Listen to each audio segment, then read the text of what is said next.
Olá pessoal, tudo bem? Professora Andriele. Na aula de hoje, então, nós vamos fazer a revisão para a prova. Então, vamos iniciar pelo conteúdo de potenciação. Pessoal, o foco aqui é os conceitos básicos de potenciação, certo? Que vocês já vêm vindo estudando desde o sexto ano. O ano passado nós retomamos também e agora nós estamos finalizando esse conceito. Então, olha só. O que nós temos? Potenciação, nós temos a base e o expoente. O que é a base? A base é um número que nós vamos multiplicar por ele mesmo. Bom, mas por quantas vezes? O expoente é o que indica quantas vezes a gente vai multiplicar a base por ela mesma. Então, prestem atenção. 2 elevado à quarta potência. O que isso significa? 2 elevado na quarta. O que isso significa? 2 vezes 2 vezes 2 vezes 2. Ou seja, 4 vezes o número 2, não é 4 vezes o 2, é o número 2 multiplicado por ele mesmo 4 vezes. Então, observem, ó, 2 vezes 2, 4. O resultado, 4 vezes 2, 8. 8 vezes 2, 16. Observem que a potência, que é o resultado de 2 elevado à quarta, é 16. Observem, gente. 16 não é 4 vezes 2, 8. É 2 elevado à quarta potência. É o 2 multiplicado por ele mesmo 4 vezes. Então, vocês vão pegando os resultados. Ó, 2 vezes 2, 4. 4 vezes 2, 8. 8 vezes 2, 16. Ok? Então, prestem bem atenção nisso para não se confundirem mais, certo? Então, a base é o número que nós vamos multiplicar e o expoente é a quantidade de vezes que a gente vai multiplicar a base por ela mesma. Outro aspecto importante, então, é as propriedades das potências, que facilitam na hora de resolver algumas situações. Então, a primeira delas, quando nós temos a base igual, ou seja, se repete a base em duas expressões ali. Bases iguais, soma os expoentes na hora da multiplicação. Então, bases iguais e uma multiplicação entre elas, soma os expoentes. Repete a base, nesse caso do exemplo é o 2, e soma os expoentes. 5 mais 3, 8. Agora, na divisão, operação inversa da multiplicação, nós teremos que também usar a operação inversa. Então, divisão de bases iguais, mantém a base e diminui os expoentes. 7 menos 3, 4. Agora, nós temos aqui uma potência de uma potência, ou seja, um expoente elevado em outro. Então, o que nós fazemos? Repetimos a base e agora multiplicamos esse expoente. Então, nesse exemplo, base 10, expoente 3 elevado na sétima potência. Então, 3 vezes 7, 21. Repete a base e multiplica os expoentes. Agora, propriedade básica. Qualquer número elevado à potência 1, qualquer número elevado ao expoente 1 é sempre o próprio número. Por quê? Porque é uma vez a base. Então, qualquer número elevado uma vez ele, é ele mesmo. Então, sempre que o expoente for 1, a base, sempre que o expoente for 1, o resultado é a própria base. Depois, sempre que o expoente for 0, o que nós já sabemos? Sempre que o expoente for 0, o resultado é 1. Então, qualquer base elevada ao expoente 0 sempre resulta em 1. Depois, nós vimos também que quando a base é um número fracionário, ou seja, quando a base é uma fração, o que acontece? O expoente tem que ser distribuído em todos os elementos, ou seja, o expoente, a gente vai elevar a base ao expoente tanto no numerador quanto no denominador. Então, por exemplo, aqui, 5 sextos elevado ao quadrado. Então, para resolver isso, a gente vai fazer 5 ao quadrado, 25. 6 ao quadrado, 36. Então, 5 vezes 5, 25. 6 vezes 6, 36. Então, sempre que a base for uma fração, a gente distribui o expoente, ou seja, resolve o expoente tanto do numerador quanto do denominador. Uma propriedade muito importante que nós vimos é quando o expoente é negativo, ou seja, a gente tem uma base e o expoente é negativo. Nós vimos que nós trabalhamos com o inverso da base, ou seja, se nós temos um número, por exemplo, 9, aqui no exemplo, 9 elevado na menos 2, o que nós vamos fazer? Nós vamos usar o inverso do 9. Quem é o inverso do 9? 1. sobre 9, 1 nono. Então, ele é aqui é como se ele fosse um numerador, ele vai lá para o denominador. Como ele está elevado ao quadrado, a gente eleva ao quadrado lá embaixo. Então, 9 vezes 9 é 81. Então, fica 1 sobre 81. Então, sempre que o expoente for negativo, a gente vai usar o inverso, certo? O que é importante vocês lembrarem também? Caso o expoente esteja embaixo e vocês quiserem transformar, seja ao contrário, ó, esteja nessa posição e aqui o expoente é positivo, quando vocês subirem e colocar ele para cima como um numerador, vocês transformam ele em negativo. Por exemplo, se a gente tivesse aqui 1 sobre 2 na 2. Se a gente quiser colocar ele lá para cima, vai ficar 2 na menos 2. Daí a gente está usando a operação inversa, ok? Nós vimos também a propriedade de se nós tivermos no expoente uma fração, que sempre que o expoente for fracionário, nós poderemos transformar em um radical, onde o denominador é o índice e o numerador é o expoente no radicando, certo? Nós combinamos que essa propriedade não iria cair na prova, certo? Porque nós vamos ampliar e estudar ela mais profundamente lá no nono ano, ok? Então, seguindo o estudo, então, vamos ter um exemplo prático aqui. João tem 5 estantes em seu quarto. Em cada estante tem 5 caixas, com 5 carrinhos em cada uma. E dentro de cada carrinho tem 5 bonequinhos sentados nos bancos. Quantos bonequinhos João tem? Bom, o que a gente sabe? 5 caixas, 5 estantes, 5 carrinhos e 5 bonequinhos. Então, a base, o número que está se repetindo é sempre o 5. Então, o que nós vamos ter? 5 vezes 5 vezes 5 vezes 5. Isso nada mais é do que 5 elevado à quarta potência, que dá 625. Por quê?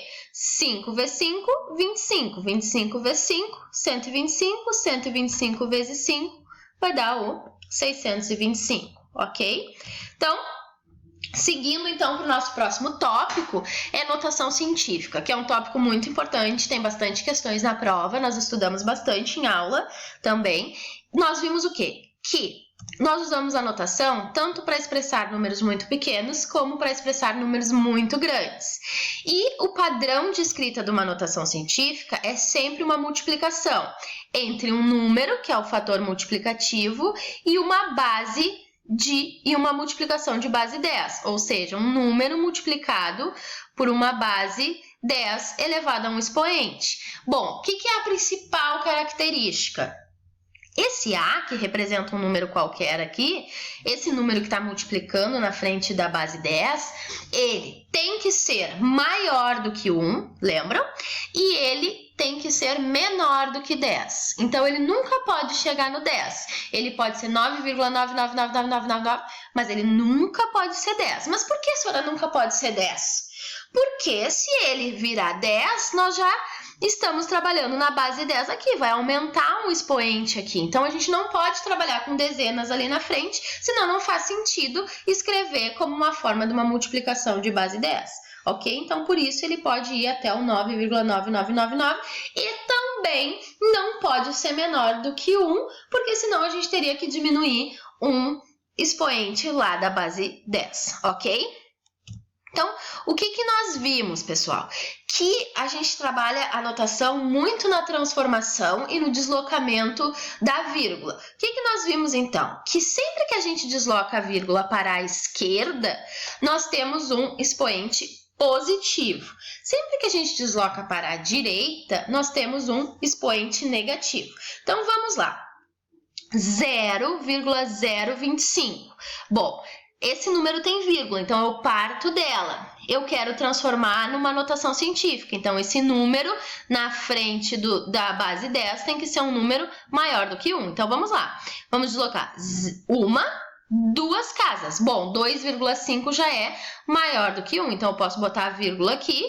2,5 vezes 10. Na menos 2. Por que na menos 2? Porque a gente deslocou duas casas. Ó. 1, 2. E esse deslocamento foi para a direita. Então, é sempre o expoente negativo. Agora, vamos para o outro exemplo. Bom, nós temos um número que é maior do que 1. Bom, senhora, mas esse número aqui não tem vírgula. como que eu vou fazer? Bom, se o número não tem vírgula, tu vai partir sempre do final do número. E vamos deslocar até a gente chegar no número entre 1 e 10. Vamos lá. 1, 2, 3, 4, 5, 6, 7, 8. Posso parar aqui? Não, porque vai dar 12, então tem que andar mais uma casa decimal. Então vai ficar 1,2 vezes 10 na 9. Por que 9? Porque nós deslocamos 9 casas, a vírgula andou 9 casinhas e andou 9 para a esquerda. Então, esse expoente vai ser positivo, certo? Então, sempre que deslocar para a direita, expoente negativo, sempre que deslocar para a esquerda, o expoente é positivo. Direita, negativo, esquerda, positivo, ok?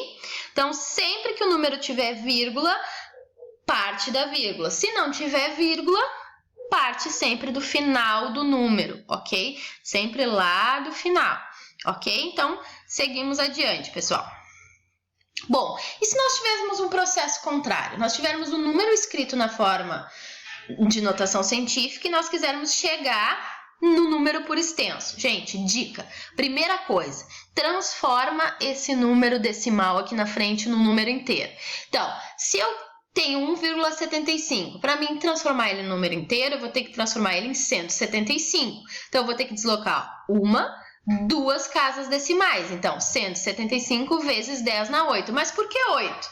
Ó, quantas casas a gente deslocou? 1, 2. Então, 10 menos 2, 8. Então, agora eu tenho um número inteiro aqui na frente. Bom, se eu tenho um número inteiro aqui na frente, qual é o expoente que eu tenho ali na base 10?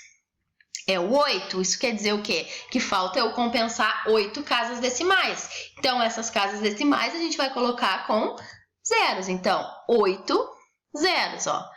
O expoente aqui é 8. 1, 2, 3, 4, 5, 6, 7, 8. Completa com zero. É a mesma coisa que multiplicar esse número 175 vezes o 10 na 8. Vai aumentar 8 zeros. Lembra que a gente fez em aulas multiplicações por milhão, por trilhão? Sempre aumenta a quantidade de zero referente ao número que está no expoente. Então, primeira coisa, transforma um número que está na frente aqui da base 10 em um número inteiro.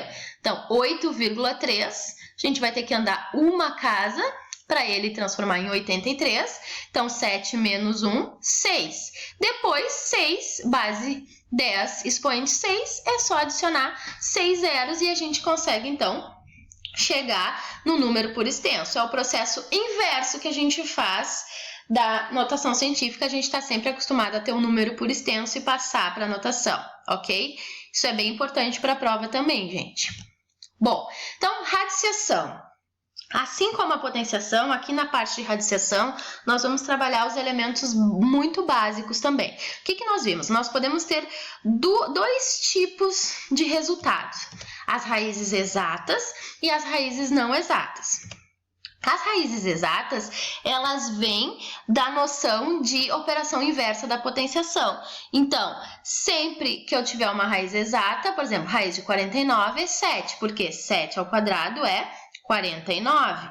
Já as raízes não exatas, eu não tenho nenhum número que multiplicado por ele mesmo, ou elevado ao quadrado, ou elevado ao cubo, no caso de outros índices, eu consiga chegar exatamente no valor do radicando.